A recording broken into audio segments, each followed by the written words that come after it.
Hello students, ਅੱਜ ਅਸੀਂ start ਕਰਾਂਗੇ ਅਕਾਊਂਟੈਂਸੀ ਦੀਆਂ basic terms.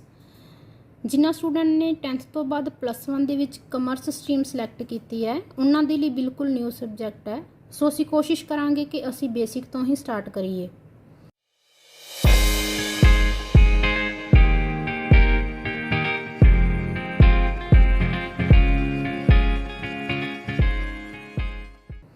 So first term ਹੈ ਬਿਜ਼ਨਸ। ਬਿਜ਼ਨਸ ਕੀ ਹੁੰਦਾ ਹੈ?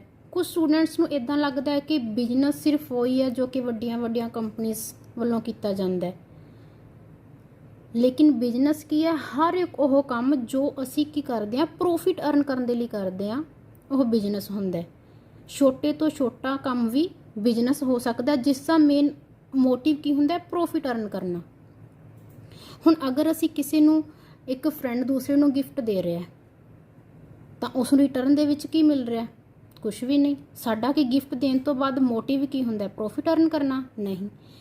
ਤਾਂ ਇਹ ਬਿਜ਼ਨਸ ਹੈ? ਨਹੀਂ। ਤਾਂ ਬਿਜ਼ਨਸ ਕੀ ਹੈ? ਜਦੋਂ ਅਸੀਂ ਫਿਊਚਰ ਦੇ ਵਿੱਚ ਪ੍ਰੋਫਿਟ ਅਰਨ ਕਰਨ ਦੇ ਲਈ ਇਨਵੈਸਟਮੈਂਟ ਕਰਦੇ ਹਾਂ, ਉਹ ਹੁੰਦਾ ਹੈ ਬਿਜ਼ਨਸ। ਸੋ ਜਦੋਂ ਅਸੀਂ ਬਿਜ਼ਨਸ ਸਟਾਰਟ ਕਰਦੇ ਹਾਂ ਤਾਂ ਬਿਜ਼ਨਸ ਦੇ ਸਟਾਰਟ ਕਰਨ 'ਤੇ ਅਸੀਂ ਕੀ ਲਗਾਉਂਦੇ ਹਾਂ? ਕੈਪੀਟਲ। ਤਾਂ ਕੈਪੀਟਲ ਕੀ ਹੈ? ਬਿਜ਼ਨਸ ਸਟਾਰਟ ਕਰਨ ਟਾਈਮ ਅਸੀਂ ਕੀ ਲਗਾਉਂਦੇ ਹਾਂ? ਕੈਸ਼ ਇਨਵੈਸਟ ਕਰਦੇ ਹਾਂ। ਕੈਸ਼ ਇਨਵੈਸਟ ਕਰਦੇ ਹਾਂ ਜਾਂ ਕੋਈ ਅਸੀਂ ਆਪਣੀ ਪ੍ਰੋਪਰਟੀ ਯੂਜ਼ ਕਰਦੇ ਹਾਂ ਬਿਜ਼ਨਸ ਦੇ ਲਈ, ਤਾਂ ਉਹ ਕੀ ਹੁੰਦੀ ਹੈ? ਕੈਪੀਟਲ। ਥਰਡ ਪੁਆਇੰਟ ਹੈ, ਹੁਣ ਬਿਜ਼ਨਸ ਅਸੀਂ ਸ਼ੁਰੂ ਕਰ ਲਿਆ, ਅਸੀਂ ਕੈਪੀਟਲ ਵੀ ਇਨਵੈਸਟ ਕਰਤੀ, ਲੇਕਿਨ ਅਸੀਂ ਬਿਜ਼ਨਸ ਕਰ ਕਿਸ ਚੀਜ਼ ਦਾ ਰਹੇ ਹਾਂ? ਸਪੋਜ਼ ਕਰੋ ਅਸੀਂ ਇੱਕ ਬੁੱਕਸ ਦੀ ਸ਼ੋਪ ਸਟਾਰਟ ਕੀਤੀ ਹੈ, ਤਾਂ ਸਾਡਾ ਮੋਟਿਵ ਕੀ ਹੈ? ਅਸੀਂ ਫਿਊਚਰ ਦੇ ਵਿੱਚ ਪ੍ਰੋਫਿਟ ਅਰਨ ਕਰਨਾ ਹੈ। ਅਸੀਂ ਸੇਲ ਕਿਸ ਦੀ ਕਰਨੀ ਹੈ? ਬੁੱਕਸ ਦੀ। ਤਾਂ ਜੋ ਬੁੱਕਸ ਹੈ, ਮਤਲਬ ਬੁੱਕਸ ਜਾਂ ਇਸ ਤੋਂ ਇਲਾਵਾ ਜਿਸ ਵੀ ਚੀਜ਼ ਦਾ ਤੁਸੀਂ ਬਿਜ਼ਨਸ ਕਰ ਰਹੇ ਹੋ ਉਸ ਨੂੰ ਬੋਲਦੇ ਹਾਂ ਗੁੱਡਸ। ਅਸੀਂ ਸਟਾਰਟ ਕੀਤਾ ਬੁੱਕਸ ਦਾ ਬਿਜ਼ਨਸ, ਤਾਂ ਜੋ ਬੁੱਕਸ ਹੈ ਅਸੀਂ ਪਰਚੇਜ਼ ਕਰਾਂਗੇ ਕਿਸ ਦੇ ਲਈ? ਸੇਲ ਕਰਨ ਦੇ ਲਈ। ਤਾਂ ਉਹ ਕੀ ਹੁੰਦੀਆਂ? ਗੁੱਡਸ। ਉਸ ਤੋਂ ਬਾਅਦ ਹੈ ਕਿ ਜਦੋਂ ਅਸੀਂ ਬਿਜ਼ਨਸ ਕਰਾਂਗੇ ਤਾਂ ਪਹਿਲਾਂ ਅਸੀਂ ਗੁੱਡਸ ਕੀ ਕਰਾਂਗੇ? ਪਰਚੇਜ਼ ਕਰਾਂਗੇ। ਪਹਿਲਾਂ ਅਸੀਂ ਖੁਦ ਪਰਚੇਜ਼ ਕਰਾਂਗੇ, ਦੈਨ ਅਸੀਂ ਸੇਲ ਕਰਾਂਗੇ, ਤਾਂ ਜੋ ਅਸੀਂ ਪ੍ਰੋਫਿਟ ਅਰਨ ਕਰ ਸਕੀਏ। ਪਰਚੇਜ਼ ਮਤਲਬ ਸਮਝ ਗਏ ਹੋਵੋਗੇ, ਕੁਛ ਚੀਜ਼ ਨੂੰ ਖਰੀਦਣਾ। ਨੈਕਸਟ ਪੁਆਇੰਟ ਹੈ ਪਰਚੇਜ਼ ਰਿਟਰਨ।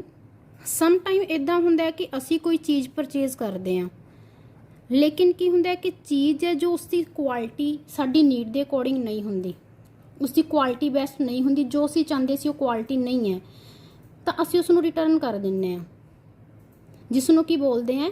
Purchase return. ਔਰ ਇਸ ਨੂੰ ਇੱਕ ਹੋਰ ਚੀਜ਼ ਵੀ ਬੋਲਦੇ ਹਾਂ, ਇਸ ਲਈ ਇੱਕ ਵਰਡ ਯੂਜ਼ ਕੀਤਾ ਜਾਂਦਾ ਹੈ, ਰਿਟਰਨ ਆਊਟਵਰਡ। ਨੈਕਸਟ ਟੌਪਿਕ ਹੈ ਕ੍ਰੈਡਿਟ ਪਰਚੇਜ਼। ਪਰਚੇਜ਼ ਦਾ ਮਤਲਬ ਸਮਝ ਕੇ ਕਿ ਪਰਚੇਜ਼ ਕਰਨਾ, ਖਰੀਦਣਾ। ਪਰਚੇਜ਼ ਰਿਟਰਨ ਕੁਛ ਨਾ ਪਸੰਦ ਆਉਣ 'ਤੇ ਕੁਛ ਵਾਪਿਸ ਕਰ ਦੇਣਾ। ਕ੍ਰੈਡਿਟ ਪਰਚੇਜ਼ ਮਤਲਬ ਕਿ ਸਮ ਟਾਈਮ ਅਸੀਂ ਕੀ ਕਰਦੇ ਹਾਂ? ਅਸੀਂ ਉਧਾਰ 'ਤੇ ਕੋਈ ਚੀਜ਼ ਪਰਚੇਜ਼ ਕਰਦੇ ਹਾਂ।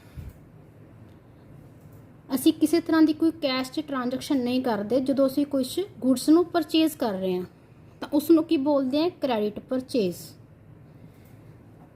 ਇਸ ਦੇ ਲਈ ਇੱਕ ਵਰਡ ਤੁਹਾਨੂੰ ਯਾਦ ਰੱਖਣਾ ਪਏਗਾ, ਜਿਸ ਨੂੰ ਬੋਲਦੇ ਹਾਂ ਡੈਟਰਸ। ਡੈਟਰ ਕੌਣ ਹੁੰਦਾ? ਡੈਟਰਸ ਹੁੰਦੇ ਹੈ ਦੇਣਦਾਰ। ਅਸੀਂ ਗੁੱਡਸ ਪਰਚੇਜ਼ ਕੀਤੀਆਂ ਕ੍ਰੈਡਿਟ 'ਤੇ, ਅਸੀਂ ਉਧਾਰ 'ਤੇ ਗੁੱਡਸ ਪਰਚੇਜ਼ ਕੀਤੀਆਂ, ਪੇਮੈਂਟ ਕਰਨੀ ਬਾਕੀ ਹੈ, ਤਾਂ ਅਸੀਂ ਕੌਣ ਆ? ਡੈਟਰਸ। ਅਸੀਂ ਦੇਣਦਾਰ ਹਾਂ, ਹਜੇ ਅਸੀਂ ਫਿਊਚਰ ਦੇ ਵਿੱਚ ਪੇਮੈਂਟ ਕਰਨੀ ਹੈ। ਇਸ ਤੋਂ ਬਾਅਦ ਨੈਕਸਟ ਪੁਆਇੰਟ ਹੈ ਸੇਲ। ਹੁਣ ਜਦੋਂ ਅਸੀਂ ਪਰਚੇਜ਼ ਕੀਤਾ ਬਿਜ਼ਨਸ ਦੇ ਵਿੱਚ, ਤਾਂ ਅਸੀਂ ਫਿਊਚਰ ਦੇ ਵਿੱਚ ਸੇਲ ਵੀ ਕਰਾਂਗੇ, ਤਾਂ ਸੇਲ ਦਾ ਮਤਲਬ ਵੇਚਣਾ, ਅਸੀਂ ਗੁੱਡਸ ਵੇਚਾਂਗੇ। ਨੈਕਸਟ ਹੈ ਸੇਲ ਰਿਟਰਨ। ਸਮ ਟਾਈਮ ਇੱਦਾਂ ਹੁੰਦਾ ਹੈ ਕਿ ਅਸੀਂ ਕੁਝ ਸੇਲ ਕੀਤਾ, ਜੋ ਕਸਟਮਰ ਨੂੰ ਚੀਜ਼ ਪਸੰਦ ਨਹੀਂ ਆਈ, ਤਾਂ ਕਸਟਮਰ ਚੀਜ਼ ਸਾਨੂੰ ਵਾਪਿਸ ਕਰਕੇ ਜਾਏਗਾ, ਸਾਡੇ ਗੁੱਡਸ ਵਾਪਿਸ ਕਰੇਗਾ, ਤਾਂ ਉਸ ਨੂੰ ਬੋਲਦੇ ਹਾਂ ਸੇਲ ਰਿਟਰਨ। ਇਸ ਤੋਂ ਇਲਾਵਾ ਇਸ ਦੇ ਲਈ ਇੱਕ ਹੋਰ ਵਰਡ ਤੁਹਾਨੂੰ ਮਿਲੇਗਾ ਅਕਾਊਂਟੈਂਸੀ ਦੀ ਬੁੱਕ ਦੇ ਵਿੱਚ, ਰਿਟਰਨ ਇਨਵਰਡ। ਨੈਕਸਟ ਹੈ, ਹੁਣ ਅਸੀਂ ਪਹਿਲਾਂ ਦੇਖਿਆ ਸੀ ਕਿ ਜੋ ਪਰਚੇਜ਼ ਕੀਤਾ ਉਸ ਦੇ ਬਦਲੇ ਅਸੀਂ ਫਿਊਚਰ ਦੇ ਵਿੱਚ ਪੇਮੈਂਟ ਕਰਨੀ ਹੈ। ਅਸੀਂ ਕ੍ਰੈਡਿਟ 'ਤੇ ਪਰਚੇਜ਼ ਕੀਤਾ, ਅਸੀਂ ਡੈਟਰਸ ਹਾਂ, ਤਾਂ ਜਦੋਂ ਅਸੀਂ ਕ੍ਰੈਡਿਟ 'ਤੇ ਸੇਲ ਕਰਾਂਗੇ ਤਾਂ ਫਿਊਚਰ ਦੇ ਵਿੱਚ ਅਸੀਂ ਕੀ ਹੈ, ਪੇਮੈਂਟ ਲੈਣੀ ਹੈ। ਅਸੀਂ ਫਿਊਚਰ ਦੇ ਵਿੱਚ ਪੇਮੈਂਟ ਲੈਣੀ ਹੈ ਤਾਂ ਅਸੀਂ ਕੀ ਹੋਵਾਂਗੇ, ਕ੍ਰੈਡਿਟਰਸ, ਜਿਸ ਨੂੰ ਬੋਲਦੇ ਆ ਲੈਂਡਰ। ਇਹ 2 ਪੁਆਇੰਟ ਹੈ, ਕਾਫੀ ਕਨਫਿਊਜ਼ਨ ਵਾਲੇ ਹੈ। ਧਿਆਨ ਨਾਲ ਸਮਝੋ ਕਿ ਜੋ ਡੈਟਰ ਹੁੰਦਾ ਉਹ ਦੇਣਦਾਰ ਹੁੰਦਾ ਜਿਸ ਨੇ ਪਰਚੇਜ਼ ਕੀਤੀਆਂ ਨੇ ਕ੍ਰੈਡਿਟ ਤੇ ਗੁੱਡਸ, ਕ੍ਰੈਡਿਟਰ ਲੈਣ ਵਾਲਾ ਜਿਸ ਨੇ ਕ੍ਰੈਡਿਟ ਤੇ ਸੇਲ ਕੀਤੀਆਂ। ਹਾਂਜੀ, ਉਸ ਤੋਂ ਬਾਅਦ ਨੈਕਸਟ ਪੁਆਇੰਟ ਹੈ ਸਾਡਾ ਐਸਿਡਸ। ਐਸਿਡਸ ਕੀ ਹੁੰਦੀਆਂ? ਐਸਿਡਸ ਹੁੰਦੀ ਹੈ ਸੰਪत्ति। ਐਸਿਡਸ ਜਿਨ੍ਹਾਂ ਨੂੰ ਅਸੀਂ ਬਿਜ਼ਨਸ ਦੇ ਲਈ ਖੁਦ ਯੂਜ਼ ਕਰ ਰਹੇ ਹਾਂ। ਸਪੋਜ਼ ਕਰੋ ਅਸੀਂ ਬੁੱਕਸ ਦਾ ਬਿਜ਼ਨਸ ਕਰ ਰਹੇ ਸੀ, ਲੇਕਿਨ ਸਾਡੀ ਸ਼ੋਪ 'ਤੇ ਚੇਅਰਸ ਵੀ ਪਈ ਹੋਈ ਮਿਲੇਗੀ। ਹੋ ਸਕਦਾ ਹੈ ਸਾਡੀ ਸ਼ੋਪ 'ਤੇ AC ਵੀ ਲਗਾਇਆ ਹੋਇਆ ਸੀ। ਤਾਂ ਜਦੋਂ ਚੇਅਰਸ ਹੈ ਔਰ AC ਹੈ, ਕੀ ਅਸੀਂ ਉਹ ਸੇਲ ਕਰਨ ਦੇ ਲਈ ਹੈ? ਨਹੀਂ, ਉਹ ਅਸੀਂ ਖੁਦ ਆਪਣੀ ਪ੍ਰੋਪਰਟੀ ਅਸੀਂ ਯੂਜ਼ ਕਰ ਰਹੇ ਹਾਂ, ਸਾਡੀ ਖੁਦ ਦੀ ਐਸਿਡ। ਗੁੱਡਸ ਔਰ ਐਸਿਡਸ ਦੇ ਵਿੱਚ ਡਿਫਰੈਂਸ ਹੈ ਕਿ ਗੁੱਡਸ ਜੋ ਕਿ ਅਸੀਂ ਸੇਲ ਕਰਨ ਦੇ ਲਈ ਪਰਚੇਜ਼ ਕਰਦੇ ਹਾਂ ਔਰ ਐਸਿਡ ਜੋ ਅਸੀਂ ਖੁਦ ਯੂਜ਼ ਕਰਦੇ ਹਾਂ, ਜੋ ਸਾਡੀ ਖੁਦ ਦੀ ਹੈ। ਇਸ ਤੋਂ ਬਾਅਦ ਨੈਕਸਟ ਪੁਆਇੰਟ ਹੈ ਲਾਇਬਿਲਿਟੀ। ਲਾਇਬਿਲਿਟੀ ਮਤਲਬ ਦੇਣਦਾਰੀ। ਹੁਣ ਜਦੋਂ ਅਸੀਂ ਕੁਝ ਪਰਚੇਜ਼ ਕੀਤਾ, ਸਪੋਜ਼ ਕਰੋ ਅਸੀਂ ਲੋਨ ਲਿਆ, ਅਸੀਂ ਬੈਂਕ ਤੋਂ ਲੋਨ ਲਿਆ, ਫਿਊਚਰ ਦੇ ਵਿੱਚ ਅਸੀਂ ਲੋਨ ਰਿਟਰਨ ਵੀ ਕਰਾਂਗੇ, ਤਾਂ ਰਿਟਰਨ ਕਰਾਂਗੇ ਵਿਦ ਇੰਟਰਸਟ। ਵਿਦ ਇੰਟਰਸਟ ਅਸੀਂ ਲੋਨ ਪੇ ਕਰਾਂਗੇ, ਤਾਂ ਉਹ ਕੀ ਹੈ, ਸਾਡੀ ਲਾਇਬਿਲਿਟੀ ਹੈ, ਸਾਡੀ ਦੇਣਦਾਰੀ ਹੈ, ਜੋ ਸਾਡੀ ਨਹੀਂ ਹੈ ਕਿਸੇ ਦੀ ਹੈ, ਉਸ ਨੂੰ ਅਸੀਂ ਵਾਪਸ ਕਰਨੀ ਹੈ। ਉਹ ਕੀ ਹੁੰਦੀ ਹੈ, ਸਾਡੀ ਲਾਇਬਿਲਿਟੀ। ਇਸ ਤੋਂ ਬਾਅਦ ਨੈਕਸਟ ਪੁਆਇੰਟ ਹੈ ਕੋਸਟ। ਕੋਸਟ ਕੀ ਹੈ, ਇਹ ਪੁਆਇੰਟ ਸਮਝਣ ਵਾਲਾ ਹੈ। ਕੋਸਟ ਜਦੋਂ ਅਸੀਂ ਕੋਈ ਗੁੱਡਸ ਦੀ ਪ੍ਰੋਡਕਸ਼ਨ ਕਰ ਰਹੇ ਹਾਂ, ਸਪੋਜ਼ ਕਰੋ ਅਸੀਂ ਇੱਕ ਪੈਨ ਤਿਆਰ ਕਰਨਾ, ਇਸ ਪੈਨ ਨੂੰ ਰਾ ਮਟੀਰੀਅਲ ਤੋਂ, ਰਾ ਮਟੀਰੀਅਲ ਮਤਲਬ ਕਿ ਕੱਚਾ ਮਾਲ, ਰਾ ਮਟੀਰੀਅਲ ਤੋਂ ਜਦੋਂ ਤੱਕ ਫਿਨਿਸ਼ਡ ਗੁੱਡਸ ਦੇ ਵਿੱਚ ਕਨਵਰਟ ਕਰਦੇ ਹਾਂ, ਜਿੰਨਾ ਵੀ ਇਸ ਪੜਾਅ ਨੂੰ ਪਾਰ ਕਰਦੇ ਹੋਏ ਜਿੰਨਾ ਵੀ ਖਰਚਾ ਆਇਆ, ਜਿੰਨਾ ਵੀ ਉਸ 'ਤੇ ਕੋਸਟ ਹੈ, ਉਹ ਸਾਰੀ ਉਸਦੀ ਜਿੰਨੇ ਵੀ ਉਸ 'ਤੇ ਖਰਚੇ ਆਏ ਨੇ, ਜਿੰਨੇ ਐਕਸਪੈਂਸਿਸ ਉਸ 'ਤੇ ਹੋਏ ਹੈ। ਸਮ ਟਾਈਮ ਅਸੀਂ ਸ਼ੋਪ 'ਤੇ ਜਾਂਦੇ ਹਾਂ, ਕਈ ਕਹਿੰਦੇ ਨੇ ਕੋਈ ਚੀਜ਼ ਪਰਚੇਜ਼ ਕਰਨ ਤੋਂ ਪਹਿਲਾਂ ਕਿ ਇਸ ਦੀ ਕੋਸਟ ਕਿੰਨੀ ਹੈ। ਕੋਸਟ ਔਰ ਪ੍ਰਾਈਸ ਦੇ ਵਿੱਚ ਫ਼ਰਕ ਹੁੰਦਾ। ਕੋਸਟ ਹੁੰਦੀ ਕਿ ਇੱਕ ਚੀਜ਼ ਨੂੰ ਤਿਆਰ ਕਰਨ ਦੇ ਲਈ ਜਿੰਨਾ ਖਰਚਾ ਲੱਗਦਾ, ਉਸ ਨੂੰ ਬੋਲਦੇ ਆ ਕੋਸਟ। ਉਸ ਤੋਂ ਨੈਕਸਟ ਸਾਡਾ ਪੁਆਇੰਟ ਹੈ ਰੈਵਨਿਊ। ਰੈਵਨਿਊ ਕੀ ਹੈ? ਅਸੀਂ ਪੈਨ ਤਿਆਰ ਕੀਤਾ, ਕੋਸਟ ਆਈ ਉਸ 'ਤੇ, ਇਸ ਪੈਨ ਨੂੰ ਅਸੀਂ ਕੀ ਕੀਤਾ, ਸੇਲ ਕਰਤਾ। ਸੇਲ ਕੀਤਾ, ਜੋ ਸੇਲ ਪ੍ਰਾਈਸ ਹੈ